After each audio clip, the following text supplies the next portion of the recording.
There is something quietly unfolding inside you right now. Something most people will move through their entire lives without ever truly noticing. You may have already felt it. That subtle, persistent sense that you don't quite belong to the surface of the world around you. Not because something is wrong with you, but because something within you is awakening. You notice what others overlook. You feel what others dismiss. You think in ways that don't fit into quick conversations or shallow explanations. There is a depth in you, a kind of inner signal, always humming beneath your everyday life. And if something in these words feels familiar, then stay with me, because this isn't just another idea or theory. This is a mirror. And by the end, you may recognize yourself in a way you never have before.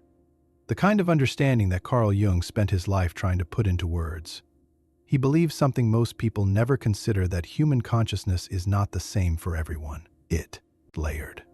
And some people, whether they choose it or not, begin to go deeper. He called this process individuation. A transformation so profound it changes the way you experience reality itself. Not just how you think, but how you feel, how you perceive, how you connect, how you live. And strangely enough, it doesn't begin with clarity. It begins with confusion. Not with certainty, but with that unsettling feeling that you are somehow different. If you felt that, then what you're experiencing isn't random. It's the beginning of something real. The first sign is that solitude doesn't drain you. It restores you. Most people cannot sit alone without reaching for distraction. Noise, scrolling, conversation, anything to escape silence. Because silence asks questions. And most people aren't ready to hear the answers. But you don't run from it. You sit there, and in that quiet, something opens. You don't feel empty. You feel connected. Like there's a deeper part of you, finally, allowed to speak. That's not loneliness. That's awareness. The ability to be with yourself without needing to perform, distract, or escape is one of the rarest psychological strengths there is. And if you can do that, something inside you is already evolving. The second sign is that your emotions don't just overwhelm you. They speak to you. Most people experience emotions as something chaotic, something to control or avoid. But you've started to notice something different, that your emotions carry meaning.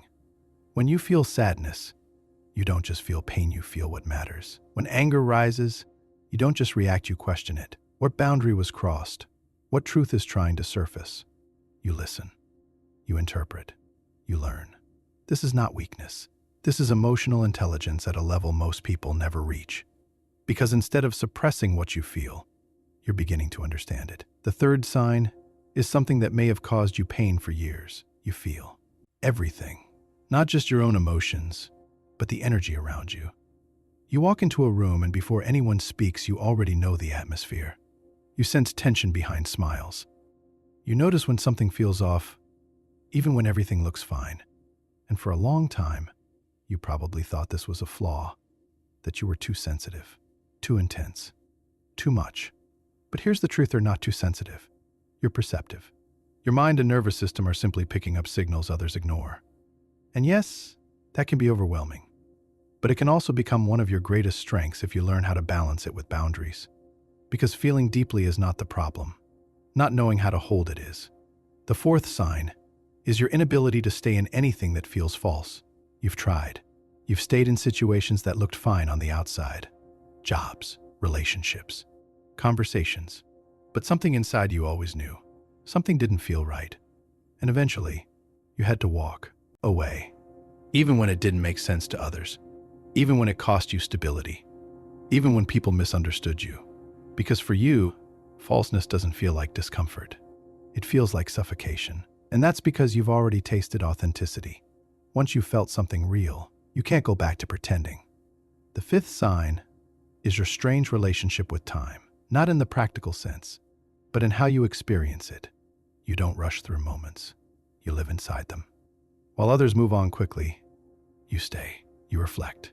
You extract meaning from experiences others barely notice. And sometimes, it makes you feel out of sync with the world. But what you're actually doing is going deeper. You're not slow. You're present. And that depth often comes from something else, pain. Because if you look closely, your most difficult moments were also your most transformative. The times when everything felt like it was falling apart were the same times something new was being built. inside you. That's not coincidence. That's growth. The sixth sign is your relationship with groups. You've never been someone who blindly follows the crowd. Not because you want to be different, but because something inside you refuses to ignore your own perception. When everyone agrees, you question. When everyone moves in one direction, you pause. Not out of rebellion, but out of awareness. You trust your inner compass, even when it isolates you, even when it's uncomfortable. And that kind of independence is rare, because most people rely on external validation to define reality. But you've started to develop something stronger: internal authority. And now, the seventh sign, the one that ties everything together. There is a quiet feeling inside you that your life is meant for something more, not in an ego-driven way, not in a better-than-others way, but in a deeper sense. Like something within you is still unfolding. Like you're not finished becoming who you're meant to be. You can't fully explain it. You can't prove it, but it doesn't go away. It's always there, in the background, pulling you forward.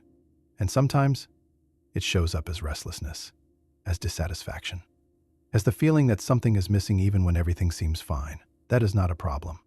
That is a signal. It means you're still listening. But there's something important you need to hear. Not everyone who hears this path is truly walking it. Sometimes, people are drawn to these ideas because they want to feel special. But real growth doesn't feel like that. It feels heavier, more honest, more demanding. It asks more of you, more awareness, more responsibility, more truth.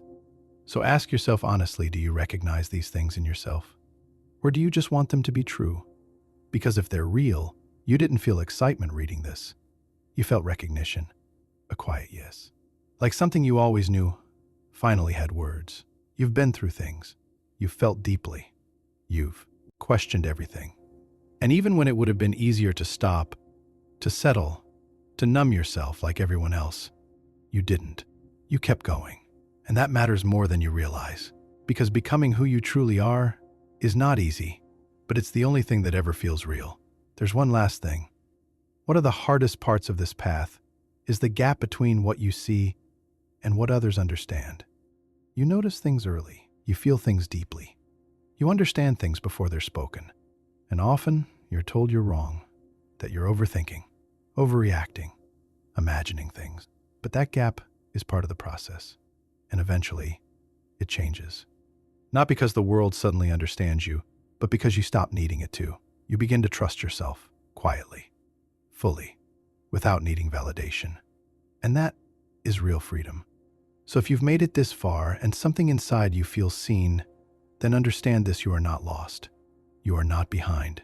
You are in the middle of becoming. And that space between who you were and who you are becoming is not empty. It's where everything is happening. Stay there. Trust it. Because what's ahead of you can't be explained. It can only be lived. And you've already begun.